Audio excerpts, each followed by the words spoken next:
A very good afternoon to one and all present. Welcome to the 11th study circle meeting of the GSTPAM. We have a very super topic today on warranty, which will affect day-to-day lives, and it is very important to discuss this topic today. So, before I begin, I would request our president, Sunil sir, to say a few words. Thank you, Aman. Respected past presidents, delegates, and who are present virtually as well. Indeed, it is a great pleasure that today we have our past president, Mrs. Sujata Rangnekar ji, for delivering a lecture on the recent judgment of Supreme Court judgment on the matter of Tata Motors Limited. And I thank Madam for accepting our invitation and coming and delivering the lecture to the delegates. It will be very helpful to her, and it's now I request our convener to permit to thank you, Mrs.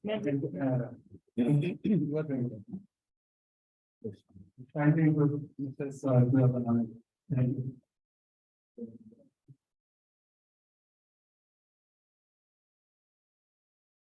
It might be so I don't need to become. It's my privilege to introduce our leading speaker, Mrs. Sujata Rangnekar madam. She is a chartered accountant and an advocate. She has been in practice since 1988, particularly in Silchar. She has been our president of our esteemed association, GSTPAM, for the year 1999-2000. He has been a president of Sales Tax Capital Bank Association from 2002-2009. She has attended various seminars, workshops throughout Maharashtra on sales tax before professional bodies as well as non-professional bodies. She is a regular writer and contributor to our annual sales tax review. He has contributed various papers on sales tax at various seminars. She has co-authored the publication of Institute of Chartered Accountants of India on Central Taxes and 1956. She was editor of Sales Tax Review, being mouthpiece of our esteemed association for the year of 2015 to 2016-17. With this brief introduction, I request everyone to welcome her with a big round of applause. Now I request our president to felicitate Madam with comment.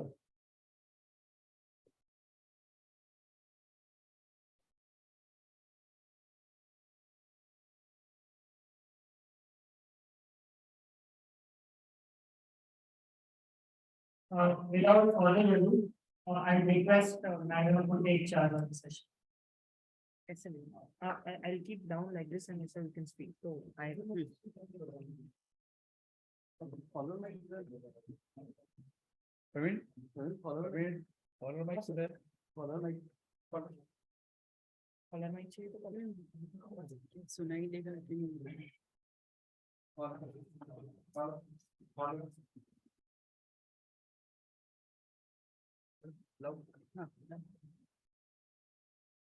कानात line कुठे कानात हाँ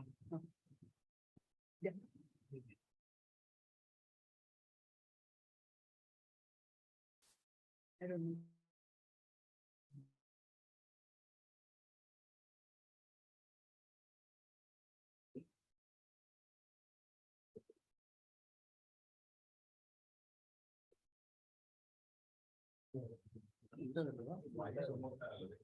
My summer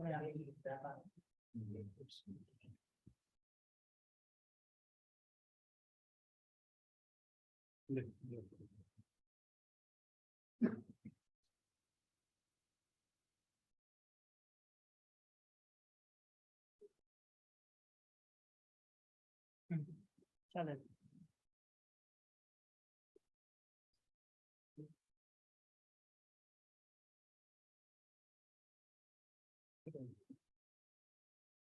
Hello, am I audible?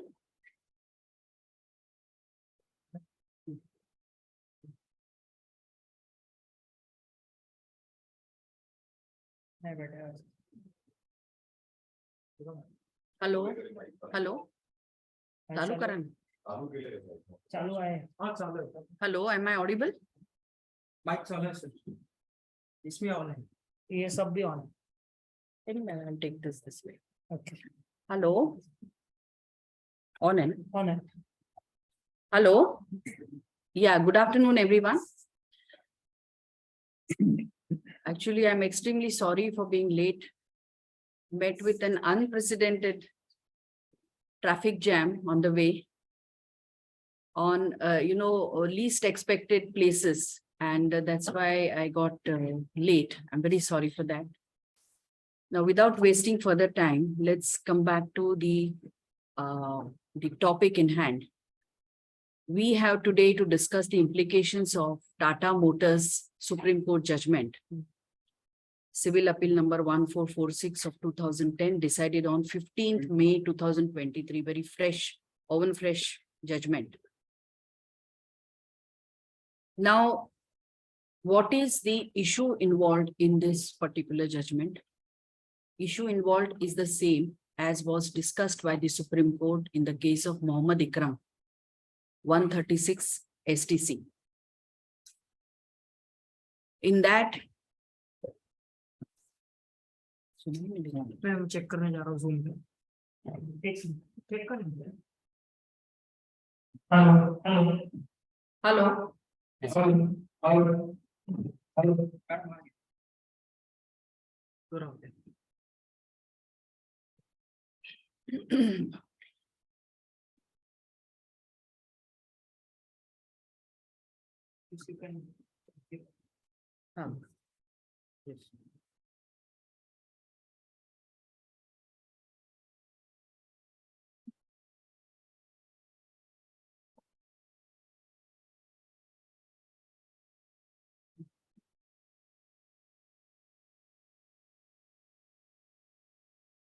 is this okay? इधर लगाना पड़ेगा I think near your इतने बने। इसे करा लगा. That's fine. I'll check outside उसमें कैसे देना है you can continue. Hello, am I audible?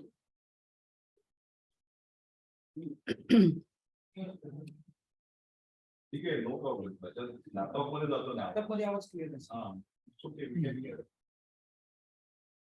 I was talking about Tata Motors case versus Deputy Commissioner of Commercial Taxes, Civil Appeal number 1446 of 2010, which is decided on 15th May 2023, which is a very fresh judgment. And it has affirmed the decision of Mohammed Ikram, which was reported in 136 STC. What was the issue involved in that? Issue was, see, all these motor vehicle manufacturers, they have a network of dealership across the country, and there is a dealership agreement with each one of them, which is a kind of a standard agreement. Then the customers normally approach the dealers to buy a motor vehicle from a particular company. They don't go to the manufacturer directly, so they go to a dealer. When they go to a dealer, they buy a vehicle. All formalities are complied with, and the vehicle is handed over to them. Now, how this dealership works, the manufacturer will sell those motor vehicles to the dealers, and dealers in turn will sell the motor vehicle to the customer. So they are not acting as agents of the manufacturer in that event. It is principal to principal basis. They are buying it, keeping it in the stock, or maybe it is back on back contract type. You place an order with the dealer, he places an order with the manufacturer, and the motor vehicle comes for you, delivered to you by the dealer. Now, as a precaution, or as the, the business exigency demands, the dealer has to take care, the manufacturer also has to take care of the motor vehicle, whether it contains any defects or damages while transporting it from the factory to the dealer's place or otherwise. And if the customer complains about any such defect or damage, then the dealer, along with the manufacturer, has to make good those defects and damages. Because the basic principle is that the customer invests very highly in a motor vehicle. For him, it's a very good asset. And he should be given proper performance of that motor vehicle over a reasonable period of time. Trouble-free performance, we can call it. So this is the basic requirement or the duty of the manufacturer. When he offers a motor vehicle to a customer, he has to, give this kind of an service to the customer, final customer. Now the question is, everybody cannot go to the manufacturer directly. Supposing I buy a motor vehicle, I find some defects in it. I go to the dealer from whom I have purchased it. The dealer will in turn tell the manufacturer that these are the defects in this particular car. Either some of the parts will have to remove from that defective car, or sometimes even the entire motor vehicle will have to be returned to the manufacturer. Okay. In that case, how does it work? How does the transaction work from the sales tax point of view? The dealer removes the defective parts from the motor car and hands them over to the manufacturer. And then he takes out good parts from his own stock, which he might have purchased from the manufacturer himself, or maybe from the open market or other component manufacturers. But they lie in his stock, and such components are replaced free of cost in the motor vehicles owned by the customers. So there is no consideration flowing from the customer to the dealer. Now, as a matter of fact, the dealer is expending on those parts and components from his own stock because that was his property. And the manufacturer in the dealership agreement has agreed that whatever expenses are incurred by you during the warranty period, I will make good those expenses. And accordingly, he gives him a credit note that this is the cost of your parts which you have replaced. And he takes back the defective parts himself. He might use them after refurbishing in another motor vehicle. That's his choice. But basically, he gives a credit note to the dealer. Now, in Mohammad Ikram's case, it was considered as a consideration flowing from the manufacturer to the dealer for the parts and components used by him for replacing the customer's defective car. And therefore, it was held that there is a sale by the dealer to the manufacturer of those parts and components.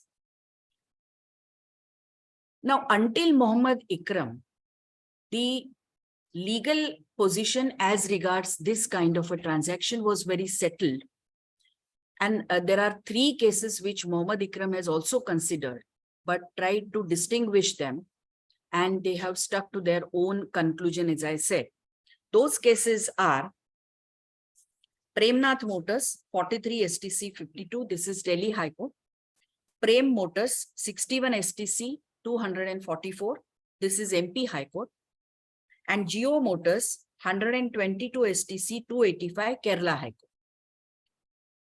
Now, this particular Supreme Court judgment which we are dealing now, there have been 34 civil appeals coming from various high courts to the Supreme Court. So they have given the name of Tata Motors, but there are 34 more civil appeals. While dealing with this appeal, the Supreme Court division bench thought it fit to transfer the case from division bench to a larger bench consisting of 3 judges. Those 3 judges are Justice K.M. Joseph, Justice B.V. Nagaratna, and Justice Ehsanuddin Amanullah. These were the judges. three judges who have decided this particular case. Now, why it was necessary to transfer it from a division bench to a larger bench of three judges? Because Mohammad Ikram was also Supreme Court judgment decided by a division bench. So if at all you have to reconsider that particular verdict, then you need a larger bench. That has been a normal principle of law. And therefore, a larger bench was referred to. Now, this judgment, referral judgment, was dated 5th of February 2019. Now, while passing that referral judgment also, the judges have reserved or had some reservations as regards the correctness of this judgment of Mohammad Ikram. Because they have said that when it was the duty of the manufacturer to replace the parts free of cost, how can you say that there is a sale from a dealer to the manufacturer of those parts which are replaced? And secondly, a credit note given by the manufacturer to the dealer also cannot be considered as a consideration for a sale, because it is absolutely necessary. We are all students of sales tax law. You know that consideration is absolutely necessary. And credit note in general business parlance is not considered as a consideration for any purchase or sale. It is normally a diminution or reduction from the sale price, which is already charged to a buyer. That is how we understand a credit note. Now here, the dealer is having a running account with the manufacturer, and therefore, in case of such replacements, he passes credit notes. He claims them as credit notes as a curtailment of his sales turnover. And the dealer also may be, taking it as a purchase return. Now, this is completely an accounting entry which has also to be looked into. And if it is being treated that way by both the dealer and the manufacturer, then that also gives an implication or an indication how the transaction is being treated by the business world. So they have, while passing this reference judgment as well, have disclosed or observed certain reservations as regards the correctness of the ratio of Mohammad Ikram. In spite of that, the three judges bench has come to the conclusion that no, Mohammad Ikram was right, and the credit note acted as a consideration for the sale for those parts and components replaced free of cost by the dealer from the manufacturer. Now, we have judgments of various high courts like Karnataka, Haryana, AP, Kerala, Gujarat, Bombay, Rajasthan, etc. Except Rajasthan, all other high courts, and Gujarat in one case. Gujarat had two cases. In one case, they have held against the SSC. In one case, they have held in favor of SSC. So that way they have done it. Whereas all other high courts have followed Mohammad Ikram, naturally because it was a Supreme Court judgment. But Rajasthan High Court has tried to distinguish it on certain way. Because as I said, the three judgments based on which Mohammad Ikram tried to distinguish them, it had held the field for so many years. And Mohammad Ikram tried to unsettle that settled legal position. Now, what is held by this Prem Motors, and Geo Motors? Let us see it in brief. Prem Motors, here, this was Delhi High Court, and the lower authorities in the litigation, there also the facts were the same. Credit note was issued, the parts were replaced free of cost, etc. The lower level litigation held that this is not a sale, and there was, it is not a sale liable to tax. But the dealer was not happy. The lower authorities holding that as not a sale. Normally, the dealer is happy. When you say that this is not a sale, not liable to any tax, the dealer is normally happy. But they filed further appeal against that to the financial commissioner. I think that is at par with our tribunal. Financial committee, why? Because they had purchased the goods against C form and against the local declarations, wherein they were supposed to resell them. And if it is held as not a sale, then they would have been liable for the penalty and the purchase tax, etc. So they didn't want it. So they wanted the transaction to be held as sale, but not liable to tax. So they didn't want to pay the tax, but they wanted that to be declared as not a sale. Now, in Premnath Motors, what is the line of argument or what is the line of their thinking? Their thinking is that they have decided, they have relied upon the earlier judgment of Premier Automobiles, wherein it was held that when the original cost of a motor car is decided, any prudent businessman would always try to take into account the kind of expense or the cost he has to incur during the warranty period. I mean, he would not like to go just out of pocket. So what he would do, he would factor in that cost into his original cost of the motor car. And when he recovers that price from the customer, normally the replacement cost which he has to incur during the warranty, it is not that everybody, now all three of you supposing have bought the car, it's not that all three of you will have some defect. It is quite possible there'll be no defect at all. So they calculate through their experience over a period of time, how many such cars are sold, how many such defects are detected, how many times they have to make these replacements, of what components, what is the cost involved, etc., etc.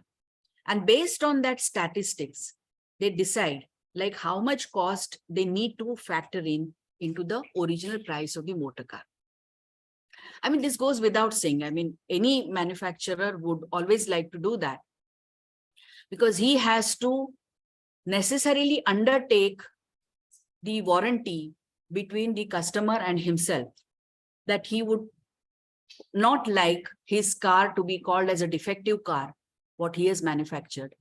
And even under the civil law, general law also, even if he doesn't give a warranty, the customer can sue him as a civil suit because he is duty bound to provide the goods free of all the defects and damages. So instead, the manufacturer tries to give a warranty by specifically entering into that kind of a contract with the customer. So when the original price comprises of this kind of a cost, then even if you say that the replacement of the parts and components is a sale, finally the financial commissioner held that it is a sale, but the price thereof is already recovered from the original. So it flows from the original sale of the motor car. So no further consideration is required. And that is how it is. You can't call it as a free of cost. The consideration is already given. And therefore, the dealer has achieved his purpose. They have said that this is a sale, but not liable to any tax because it comes through or flows from the original cost of the motor car. Now, this kind of, they have not considered in Premnath Motors, I must say that, what is the implication of the credit note? In fact, they have not considered the credit notes coming from the manufacturer, etc. They have not considered. Now, in case of Prem Motors, MP High Court, and Geo Motors, Kerala, they have gone on another theory, or based on another theory. Here, see, the dealership agreement provides that the dealer should give this kind of a service to the customer on behalf of the manufacturer, because manufacturer cannot reach out to all the customers. So it is provided in the dealership agreement. Plus, there is a separate warranty agreement with the customer by the manufacturer with the customer. Okay. So that is sort of collateral to the main dealership agreement. So both the dealer as well as the manufacturer are under an obligation to provide that service to the customer.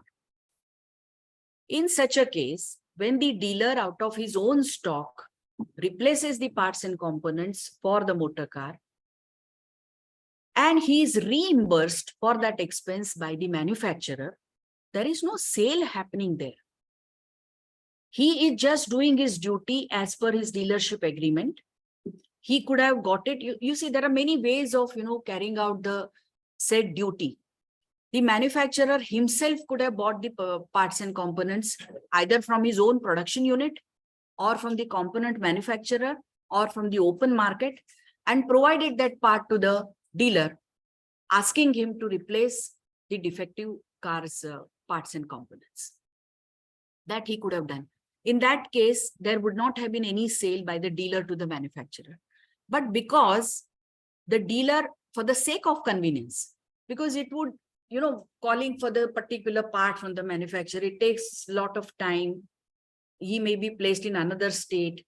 So to avoid that kind of, a delay in servicing the customer, the dealer out of his own stock uses the parts and components and he gets reimbursed for that from the manufacturer. I don't think there is any intention of any sale by the dealer to the, in fact, the parts are fitted into the motor vehicles of the customer. The transfer of property happens from the dealer to that customer directly, but at the behest of the manufacturer, no doubt about it. So manufacturer does not get any fresh parts or components from the dealer. He has already factored that in the original price. So he gives him a sort of a discount or a kind of a compensation or reimbursement of those parts. So there is no sale.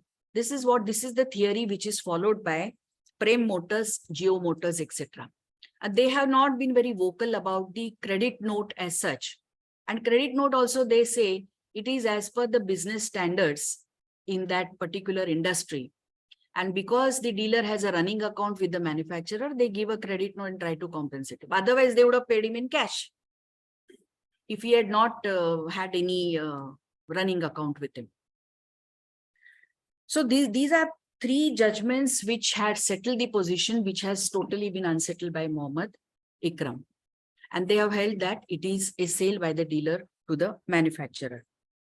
Now,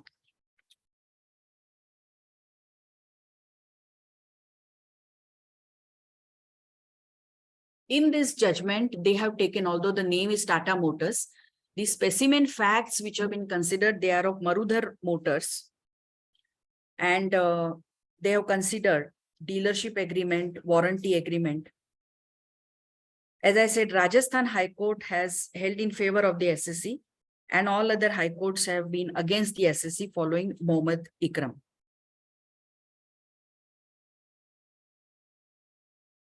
Various councils have argued in favor of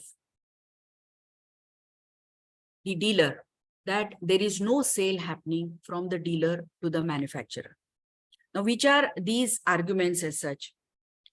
This is basically a principal to principal agreement. Therefore, the dealer buys the goods on his own account. He stores them, and in order to service the customer as a joint responsibility between a manufacturer and a dealer, he gives the parts and components out of his own stock. So there is no sale happening over there.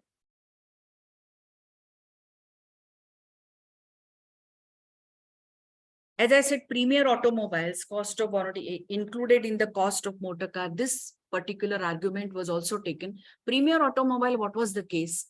It was a case where they were to decide, the tariff commission was appointed and they were to decide what is the ex-works cost price of a motor car. And the question was before them whether the warranty expenses and the statutory bonus, these are the two things, items, whether they become part of the cost, ex-works cost of the motor car or not. This was a question. And the commission held that it is a part, and Supreme Court also affirmed it. It is a part of it. So that means the manufacturers are considering warranty expenses as part of the original cost, and this becomes ex-cost. This particular theory has been used. You may even remember the case of Arvind Mills of our own tribunal. So there also when discounts, etc. were given, they had considered that all this cost, the incentives were given, not discounts, incentives were given. they are already considered in the price of the finished goods by that manufacturer. He has those cost sheets also with him, the cost details and records, to show that I have already considered this particular cost of giving incentive. No manufacturer will just give you free of cost. They will always consider that into their profit and loss account. And in that Arvind Mills case, they had actually shown the detailed cost sheets and everything to impress upon the court that this is how it is done. Now, the similar point I can see in Premier Automobiles, they have also held that this particular cost is a part of that original price. It was also argued that all transfers, just because there is a transfer of those parts and components from the dealer to the customer, it doesn't become a sale. You see, there are many transactions where it doesn't become a sale. It could be just a barter. It could be just a gift. It may be just gratuitous transfer without a consideration. It may be out of some obligation, I have transferred it. So it can be anything. And for a sale under the Sale of Goods Act, as well as the Sales Tax Act of the legislatures, state legislature, there has to be a monetary consideration. If monetary consideration is lacking, there is no sale at all. But that was also not appreciated. Secondly, defective parts are not thrown away. They are given back to the manufacturer, who can make certain repairs, refurbishing of those parts, and can reuse them. So to that extent, he's saving his cost also.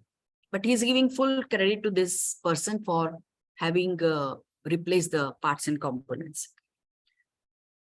Then one has to see the substance of the transaction in discharging the warranty obligation.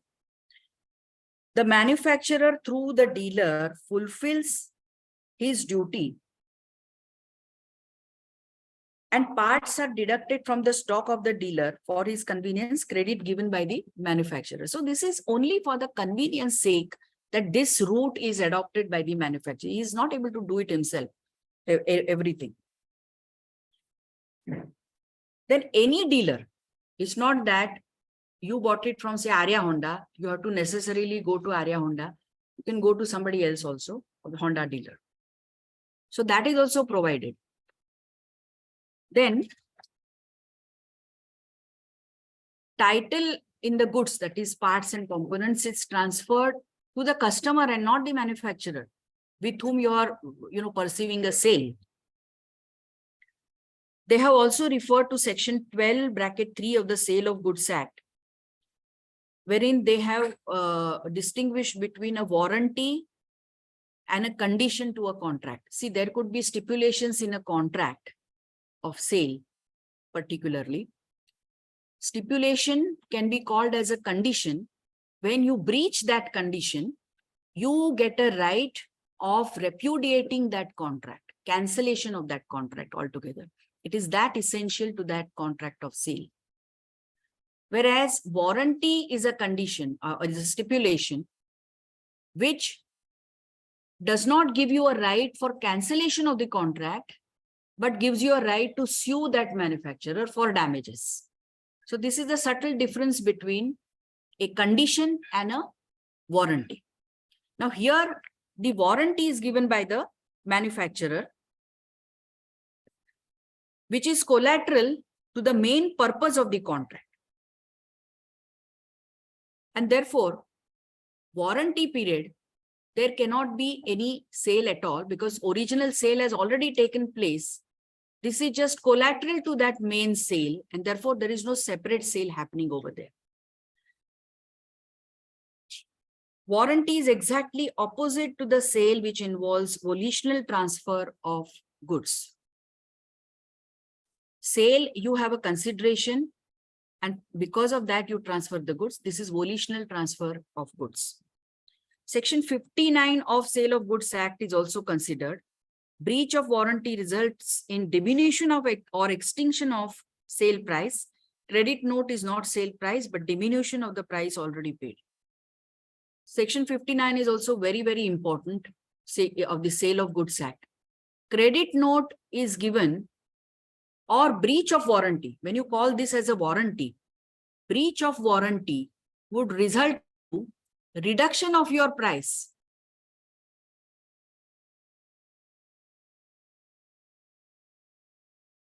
Here manufacturer is giving it to the dealer because he has also undertaken that burden. That's why. So section 59 says that breach of a warranty results into diminution of the sale price. It does not give rise to any further sale or a different sale, independent sale altogether.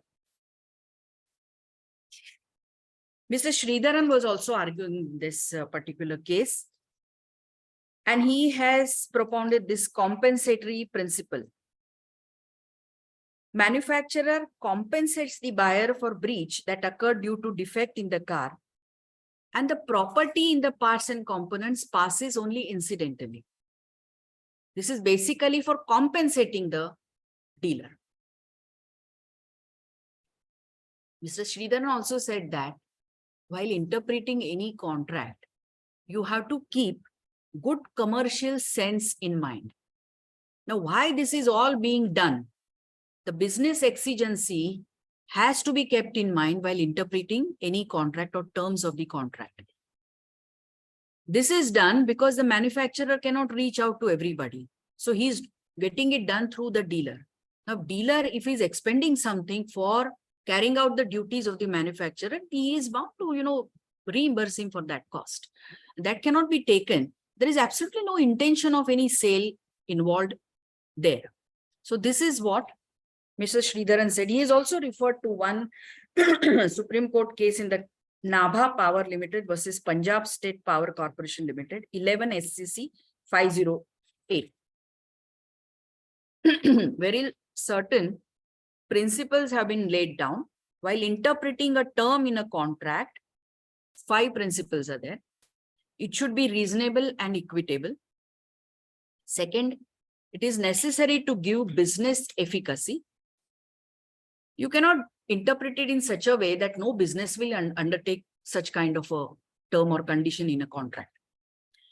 It passes officious bystander test. What does this mean? If you Google it out, you'll see officious bystander meaning if such officious bystander is present while entering into a contract, 2 parties entering into a contract, and he asks you a question, whether this particular thing is provided or not, and you say, yes, of course.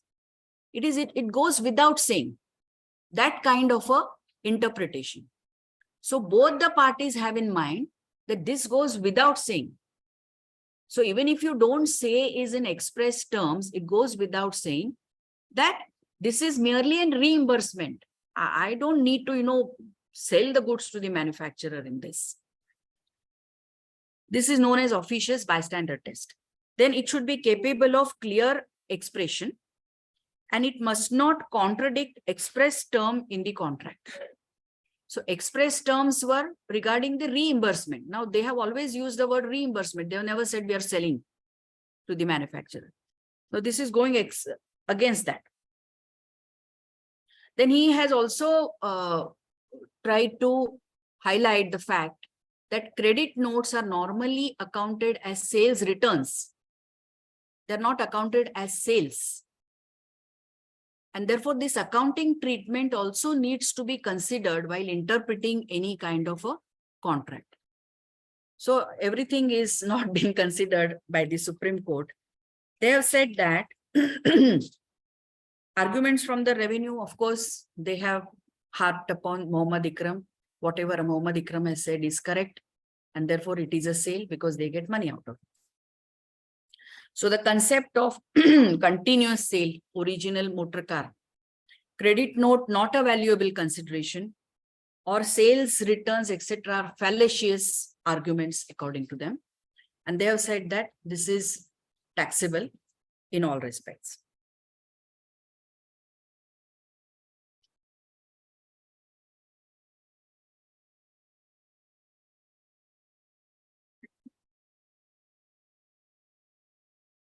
Agreement between a dealer and manufacturer is always a composite one. There is agreement to sell the car. There is agreement to sell the spare parts.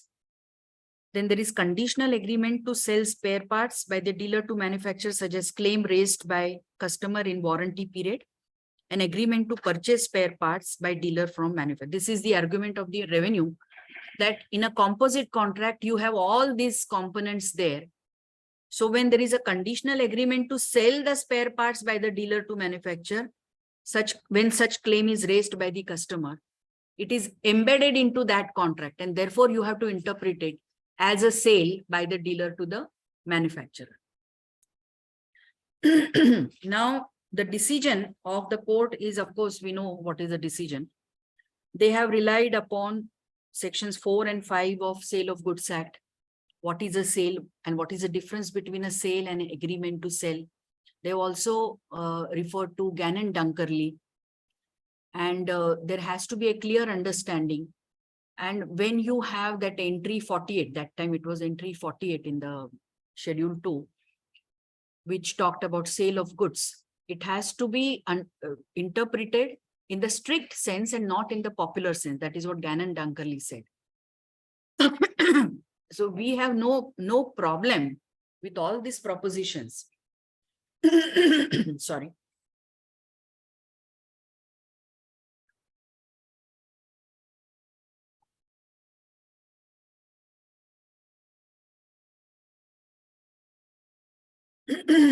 Sorry. Yeah.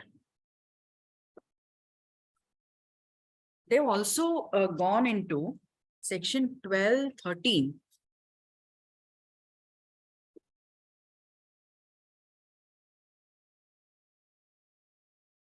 Of Sale of Goods Act. Condition and warranty, as I was explaining you, this is section 12 of the Sale of Goods Act. It says that a stipulation in a contract of sale with reference to goods which are the subject thereof may be a condition or a warranty. 2. A condition is a stipulation essential to the main purpose of the contract, the breach of which gives rise to a right to treat the contract as repudiated. A warranty is a stipulation collateral to the main purpose of the contract, the breach of which gives rise to a claim for damages, but not to a right to reject the goods and treat the contract as repudiated. And 4th is whether as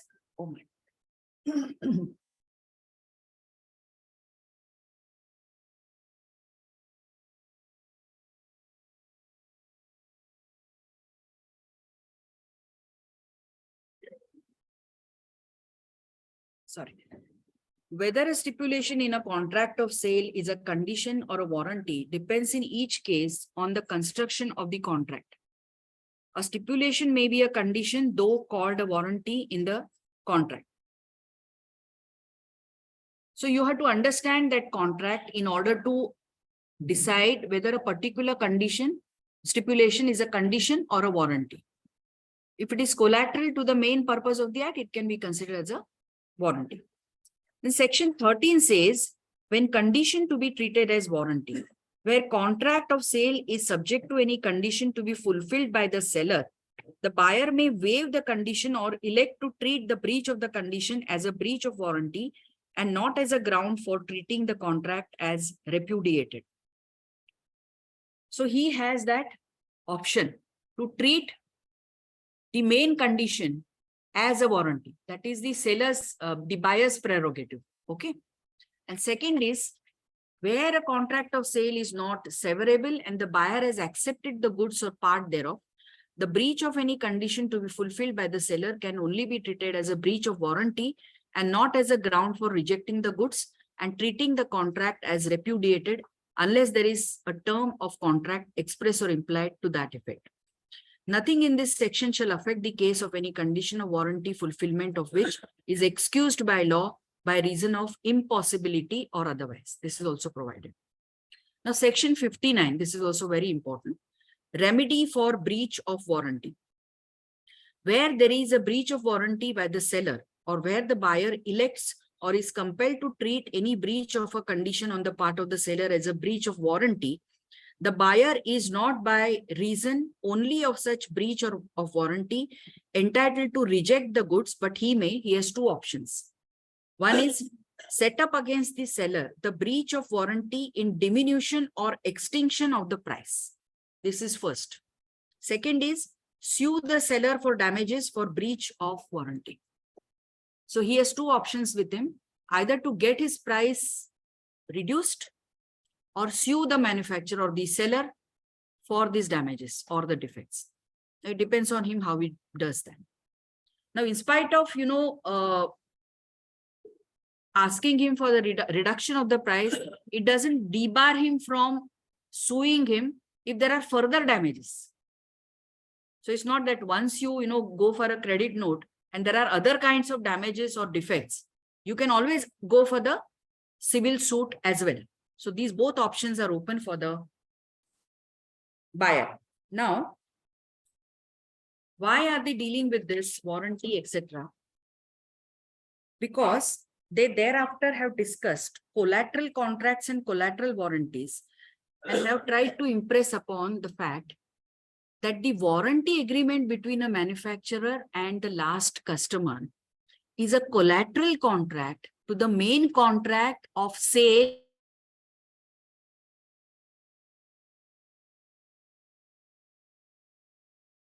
Manufacturer is a third party who has a collateral contract, but which is supporting the main contract. They have given, some illustrations of such contracts.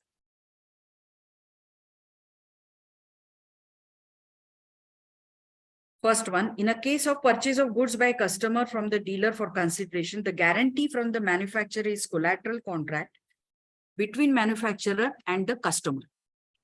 When a customer buys goods from a shop and the payment involves use of check, card, credit cards issued by the bank, the main contract is between the customer and the shopkeeper, but there is also a contract between the shopkeeper and the issuer of the credit card, that is bank, by which the latter undertakes that the shopkeeper will be paid. So this is a collateral. I'm just explaining it for the sake of, to understand the concept of a collateral contract.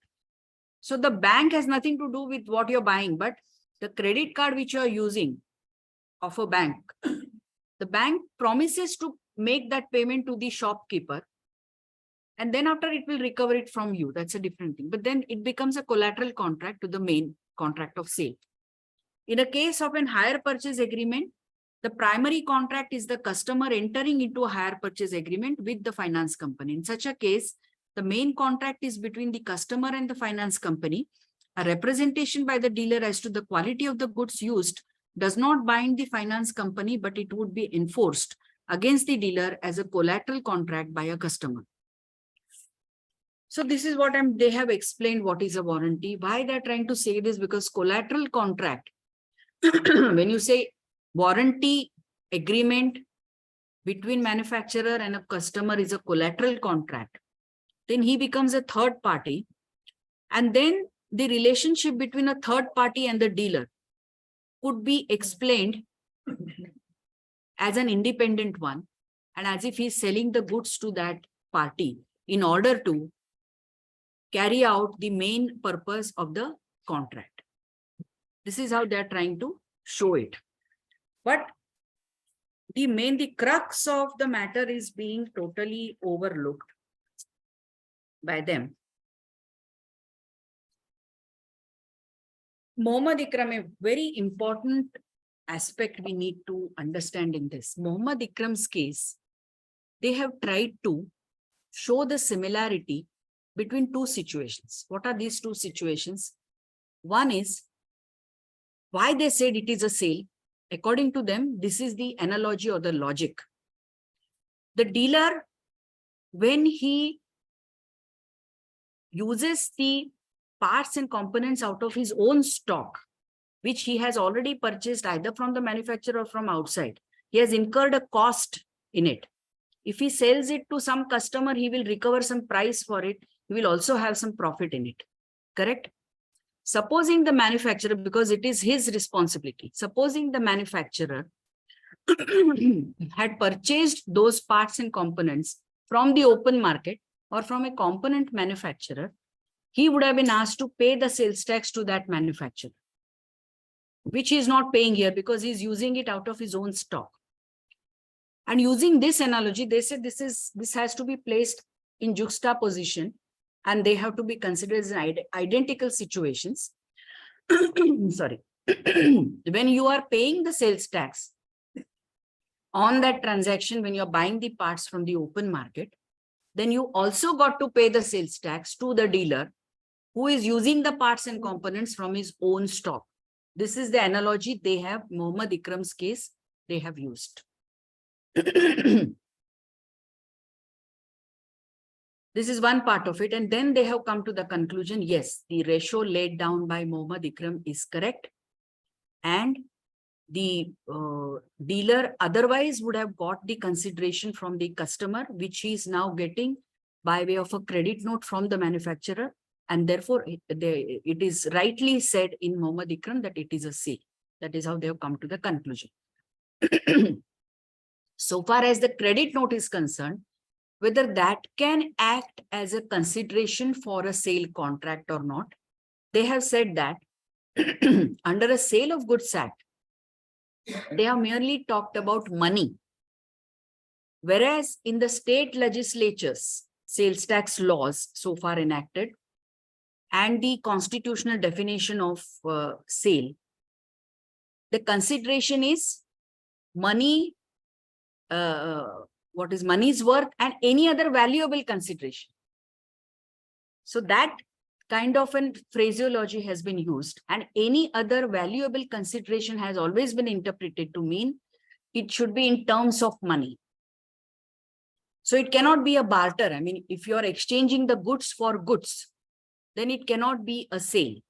But if you are giving, say, checks, promissory note, bill of exchange, or it's a demand draft, then it could be considered as a worth of money, money's worth. And therefore, it is also called as money. And credit note definitely has a money's worth. It clearly shows how much credit you're giving. So it is in terms of money, and therefore they say this is. Now they have also used, considered one case. One is Bharat Heavy, and another case. Am I exceeding the time? No. Exceeding the time. 10 minutes. Started date till 10. Yeah. Go ahead, but 10 minutes.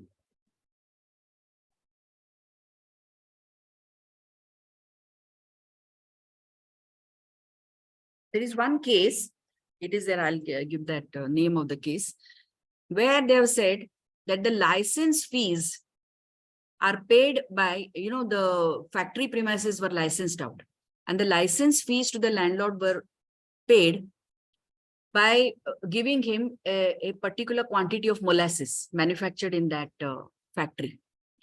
Now, the question was whether this is a consideration for the sale of that molasses. Now, first thing, molasses are goods. So goods are being transferred. Now, for what value? It is the amount of license fee, which is a definite amount in terms of money. And therefore, it is held that it is a sale.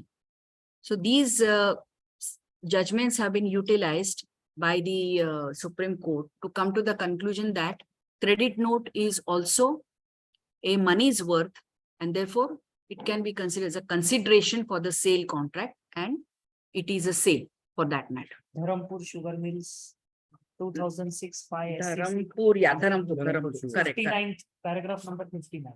correct. Google ne acha kiya hai.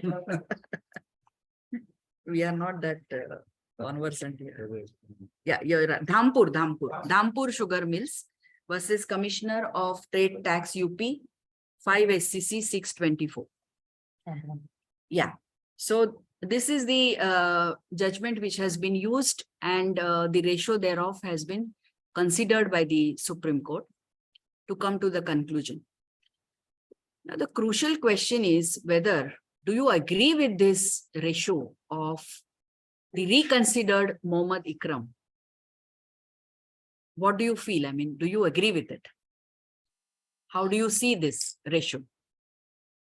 Any thought on this? See, I may be wrong, but I will just share my thought process with you all. See, first of all, we have seen Premier Automobiles case, which has, considered a very valid business proposition, because any manufacturer, when he decides his selling price or MRP, he will always consider all kinds of costs he has to incur. Now, he knows very well before the sale is effected that he has to enter into warranty with the customer. So it is least likely that he will not consider that cost at all.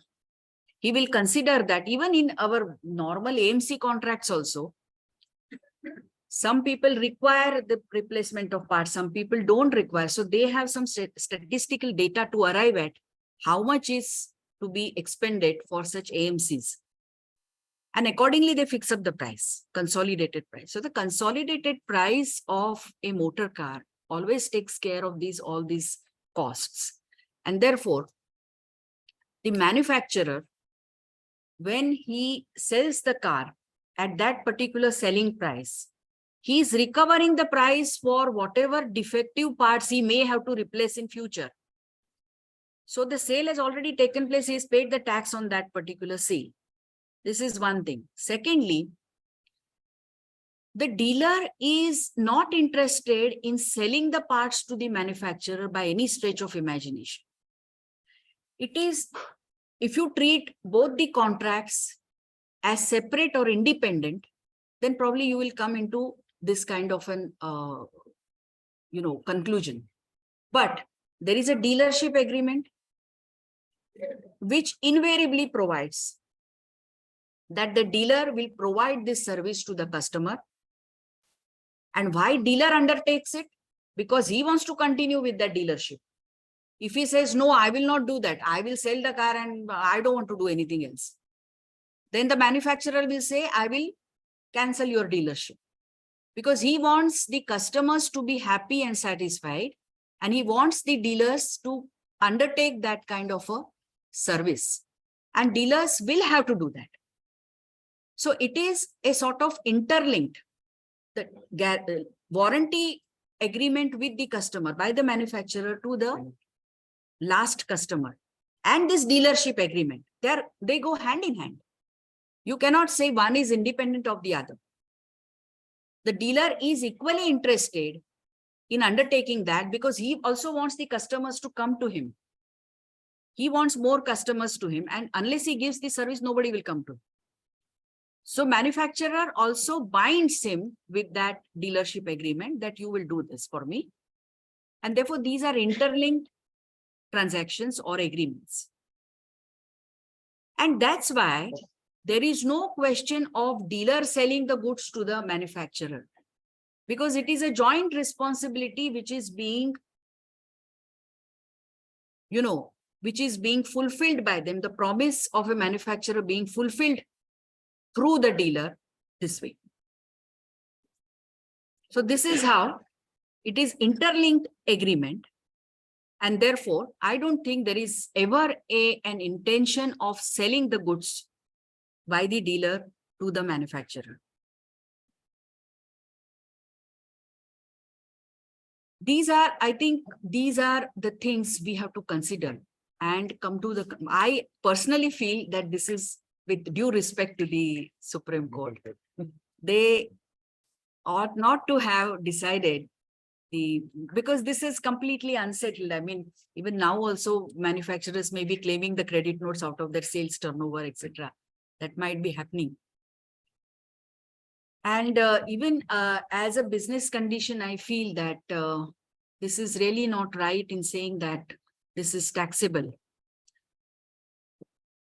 sale as such. So I have some reservations so far as the ratio of this judgment is concerned. And I feel that it ought not to have been approved, the ratio of Mohammed Ikram. Of course, I may be wrong also. You may be having some different kind of, thinking or thought process. Yeah. Say do a separate billing case from manufacturer to dealer. It's a sale from manufacturer to dealer. Then when the dealer sends it to the customer, does it mean that still that thing is linked up? See, that is what, business parlance, we know that it is being done in that fashion. But once we do a separate billing, then is it not that that becomes a separate? No, there is no billing happening here because customer is given free of cost. Yeah, yeah. Ha. That's okay. That's free of cost when the consideration doesn't flow, so that's the out of question. Hmm. But I'm just talking whether we can link it up that, then it becomes a two separate. See, entire thing has to be seen The business, yes, obvious. under a business exigency and as one single transaction. See, dealership agreement and the clauses therein and warranty agreement cannot be seen separately. They are going hand in hand and they have to be executed in that manner. Now, nobody is raising a bill over here. What is raised is a credit note. Credit note is normally given for reducing your sale price. And it's not given for any fresh sale as such. Otherwise, supposing he did not have a running account, he would have given a cash to him. So it is basically, you see the purpose or the intention behind it. It is just the reimbursement. They have used the word recompense of whatever expenses incurred by him. From that point of view, I feel that they should not have treated this as a sale. Now, Umang had also, asked me to discuss about the implications under the GST Act. Actually, he's a better person to do that.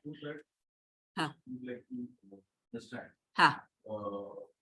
The warranty is given in this particular scenario.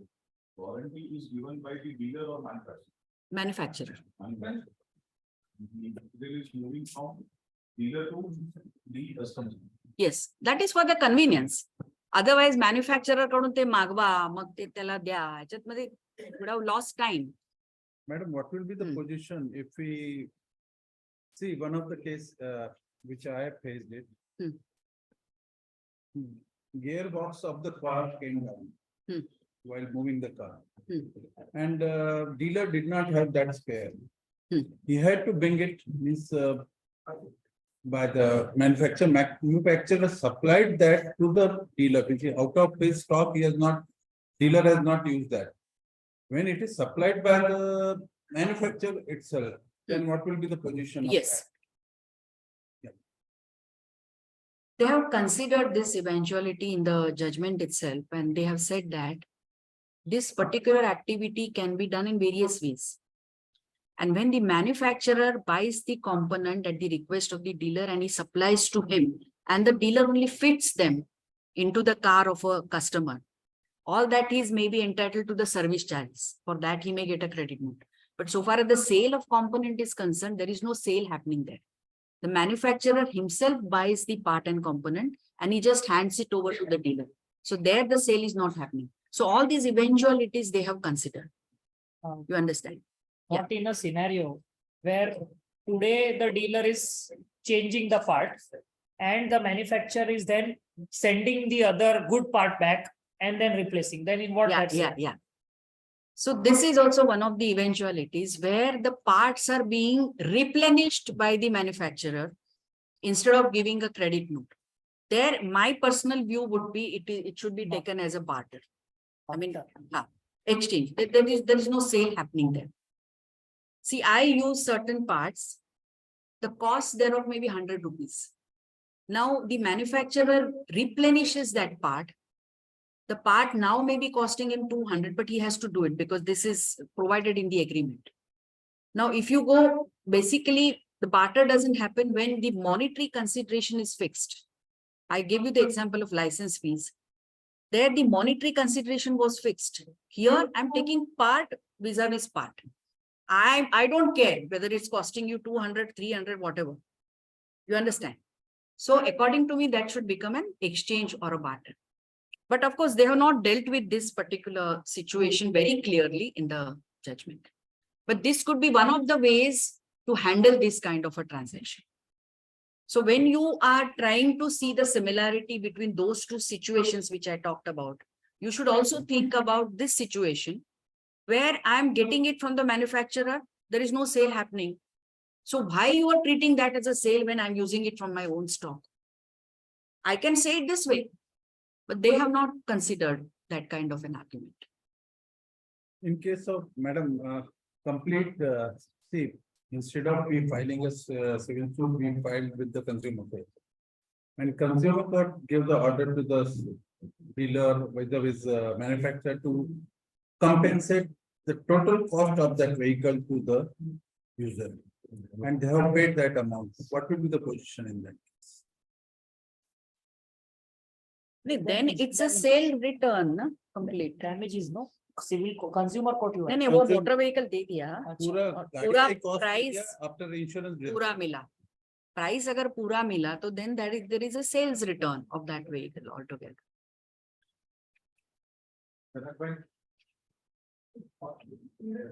And now GST implications. Yeah. So Umang wanted me to talk about the GST implications. This is a very tricky situation. The manufacturer is giving you credit note and the dealer is treating that credit note as a sale. See, you are getting a credit note from somebody and this is being treated as a sale by you. So I don't know how will you show that or display that in the GSTR 1 because it is a credit note given by the manufacturer. Okay. According to me, then you will have to issue a corresponding debit note to treat that as a sale made by you, because this is an interpretation of that contract and that will hold good even in the GST period also. So you will have to issue the debit note, corresponding debit note to that credit note, and then account for it in the GSTR 1. The manufacturer in turn will not be able to take the credit for that credit note, which he is issuing. Am I right, Umang? No, he will be able to take no credit. No? He will How? take credit. No? He will not take it as a credit note, but he will take it as a purchase. Purchase. Correct. Although he calls it as a credit note, he is not deducting it from the sales turnover. He is treating that as a purchase. I mean, this kind of a very absurd and, funny situation is cropping up because of this judgment. And the limitation, the deadline for issuance of the credit note, that is November of the next month, will not apply here. Yes. Because it's a sale.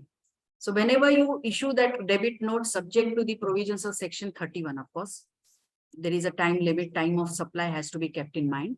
And accordingly, you raise a debit note and account for it. If you're late, then pay the interest. That's how. I think these are the implications under the. What happened to the input tax credit, when the consideration is not going to flow? See, then. No, but book entry is also consideration. Book Yeah. entry is also consideration. That is what, Ah. that has, then, but you have to reflect it in that fashion or how you will reflect it. Entry. Debit note hai na? So. Debit note mein I will show that tax amount. You take the credit of that. Running account है ना तो पैसा आना जाना होता है तो वो ऑटोमेटिक हो गया. Automatic बना entry के बाद. No, but so one point while you were Yeah. speaking, I wanted to ask. You said if I have a dealership agreement and it is part of my services that I am rendering. So if that becomes a case, then again this sale and credit note scene again will come. Because if I am a dealer, as part of my service, I am supposed to replace the part to the customer. Then it becomes for part of my consideration of services provided to the manufacturer, and then this debit note scenario does not arise only. I have to issue only a normal. You are going totally on a different footing. Yes. You are treating the entire transaction as a It's a service service. only. Yes. Now If I was to treat it like that, then this particular aspect has not been considered by the Supreme Court at all. They are treating as two separate things. One is sale of component and the rendering of service. Rendering of service they were not concerned with, so they are not dealt with it. correct. But in GST, since everything is one, Ha. this becomes like a composite. And if we were to say the dealership agreement is paramount, then dealership becomes primary of the composite contract. So I become a service provider, and then this issue does not. What is the prominent intention? Correct. Dominant intention. Dominant Yes. intention in a composite contract. I think you are right in saying that it is the service, because what the customer is interested in. He is interested in making the motor car functional. Hmm. And whether you give him part A, B or C is not concerned about it. You have to make the motor car ready for riding. And this is what he wants. No, So- my argument to this would be Huh. that if consideration is flowing from the manufacturer, my recipient of service is manufacturer and not the customer. So Hmm. however, if the customer is looking at it in any manner, it is not relevant to my transaction. Hmm. Because, so it's like the normal example, if you pay for my haircut, even though I am the beneficiary, you are the recipient of service because you have paid the consideration. So same logic, if I was to apply here, manufacturer, how is he looking at it, would become a decisive factor in determining if it is a service or a goods transaction. I think even from the point of view of the manufacturer, what he is interested in servicing the customer. Hmm. He wants that no customer should bring in any complaint about his motor car to him. Hmm. And that kind of a service, whether it involves parts or not, he is not bothered about it.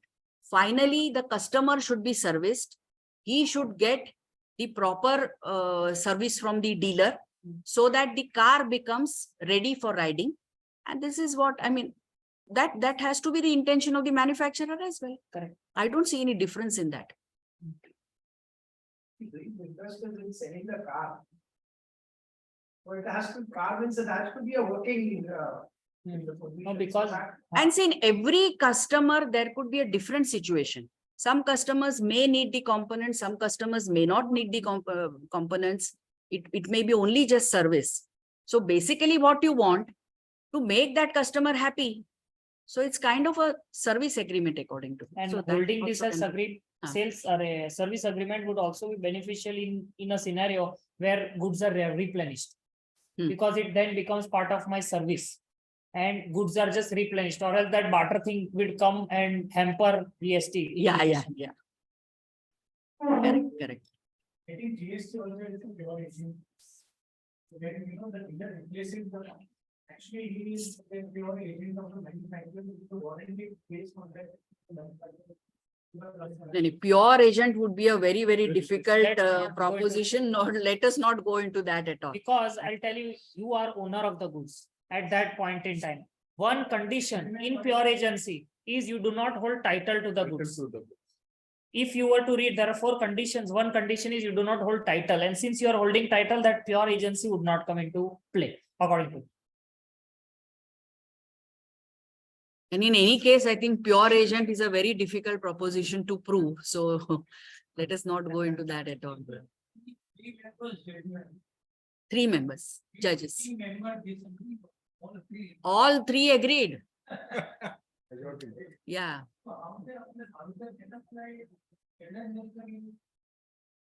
What's the Gan- track? Gannon Dunkerley to bring home the point that in a sale contract, the goods which you sell should be the same in the perception of the seller as well as the buyer, etc. All those propositions which are common propositions, we don't really gain out of that. But they have, referred to those judgments. That's it. Thank you very much. If there are any questions. We can take any questions if there Yeah, are others. Online, I'll check if there are questions. Online.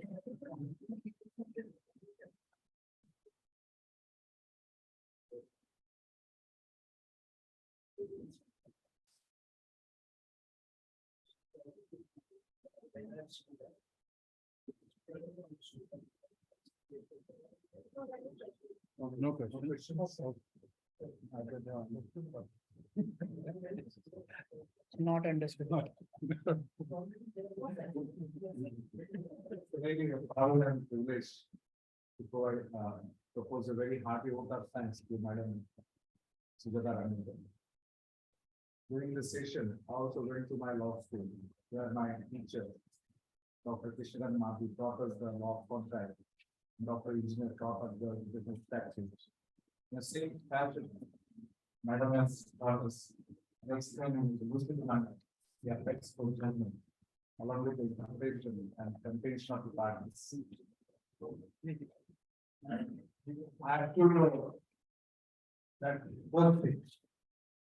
Guarantee also, guarantee also. When it comes. When that of our members, we have struggled time, one other than.